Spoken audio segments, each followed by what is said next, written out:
ကျမသည်အကြမ်းမြင်ဆရာမှလည်းမဟုတ်ပါဘူးကျမသည်တက်တလောက်မှတ်တလောက်လေးမိဘတွေတင်ပေးထားတဲ့ပညာလေးနဲ့ပြောပြနေတာပါနေပြီးတော့ပုပ္ပတိတိမျိုးနဲ့ဝနတိဇဝနဒီပါရက်ွက်မှာနေပါတယ်ကျမသည်ဒီမှာငရင်ဘေးသည့်ပြည်သူများနဲ့ကျမအပါဝင်9ရက်သားသမီးအပေါင်းနေတော့ကျမမိဘနှစ်ပါးပါဝင်မိအိုဖအိုများနဲ့တကွာသမီးတော်တို့ဒီချိန်ဒီကမှစမြစ်တံများပို့တာနေပါတယ်ဒီမှာဖအောင်မင်းကောင်ပါဒီမှာဖဖကြီးထိတ်ခေါင်အောင်မင်းကောင်ပါဒီမှာအဖရဲ့ဓာတ်တော်လေးနဲ့သမီးတော်လေးဒီချိန်ဒီကစရင်မြစ်တံများပို့တာမှာပါဝတ်တုံတရီနမင်းကြီးကိုစထိပြီးတော့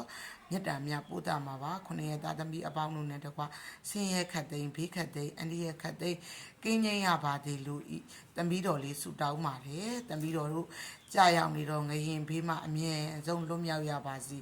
အရှင်ဖေဟာဖေဟာတပည့်တော်မတို့ဒီချိန်ဒီနာရီဒီစက္ကန့်မှာစား၍ပန်းရည်စင်များကိုလည်းဆက်ကပ်ပါတယ်ဖေဟာဖေဟာတပည့်တော်မလေးတို့ဒီချိန်ဒီကမှစငရင်ဘေးတဲ့ပြည်သူများကိုလည်းအေးချမ်းအောင်တောက်တော်ရေးချမ်းများပန်းရည်စင်များလည်းစက္ကပ်ထားပါတယ်ဒီပြီးတော့လေဒီမှာပေါ်နော်ဟိုပါလေစီစန်းစားလေးနဲ့ပေါ့နော်စီနေစားလေးနဲ့ဖျားကိုကက်ကမယ်ဆိုလို့လဲကတ်ထားပါတယ်ဒီမှာဘေးဘီယာတွေဝေးကွာအောင်တမ်းမြာဒီဒီမှာစီမံပေးထားပါတယ်အလင်းတိုင်3တိုင်ကြီးဖလားထဲမှာကြီးခွက်ထဲမှာပေါ့နော်တတိုင်းအမွှေးတိုင်9တိုင်နဲ့ဒီမှာဝတ်တုံတရီနမင်းကိုပူဇော်ထားပါတယ်အရှင်ဘုရားမှာတဆင့်ပေါ့နော်အလင်းနဲ့မြောက်ပူဇော်ထားပါတယ်မကောင်းတော့ဘေးမကောင်းတော့ရင်အတိုက်ခိုက်ဒီမြောက်ဖယ်ရှားပေးပါသမီးတော်တို့လည်း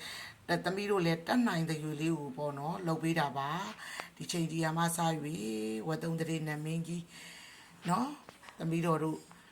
အခုငရင်ဘေးကြရောက်နေတော့ကာလာလေးမှာမုန်းနဲ့မင်းကိုလည်းတားဆီးပေးပါ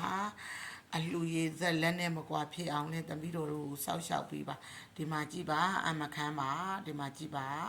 မွေးတွေဝင်ပါလိုက်မယ်ကြည့်လိုက်ပါနော်ဒီမှာအဖာတော်ရဲ့စလိတ်ကိုကြည့်လိုက်ပါကျွန်မဒိတ်ထန်ထားပါတယ်အောင်မြင်ရမယ်ဆိုလို့ရှင်ကျွန်မတိတိတသာဒိတ်ထန်ထားပါတယ်ဒီမှာကျွန်မငရင်ဘေးမှာလွတ်မြောက်အောင်ကျွန်မတက်ဆွမ်းနဲ့စိတ်ဆွမ်းတနာလေးနဲ့ကျွန်မဒီမှာလှုပ်ပေးတာပါခုနှစ်ရက်သားမိပေါင်းတို့ကျမချမ်းသာပါစေတနင်္လာကြိုမင်းအင်္ဂါကြိုမင်းဗုဒ္ဓဘူးဂျိုမင်းကြာတာပရိဂျိုမင်းတောက်ကြဂျိုမင်းသမီးတော်လေးဒီချိန်တရားမှာစနေဂျိုမင်းဂျိုတိုင်းတွေကလည်းဒီနေ့ကိုအပြောင်းလဲရှိတယ်လို့ပြောပါတယ်ဒီနေ့ကလေးဂျိုမင်းအစရှိသည်တော့ဂျိုမင်းအပေါင်းတို့နဲ့တကွာနမင်းအပေါင်းတို့နတ်တို့လူတို့တာတို့ခေါ်နိုင်ပါစေသမီးတော်လေးဒီချိန်တရားမှာစီတတလောက်မှတ်တလောက်လေးတင်လိုက်တာပါ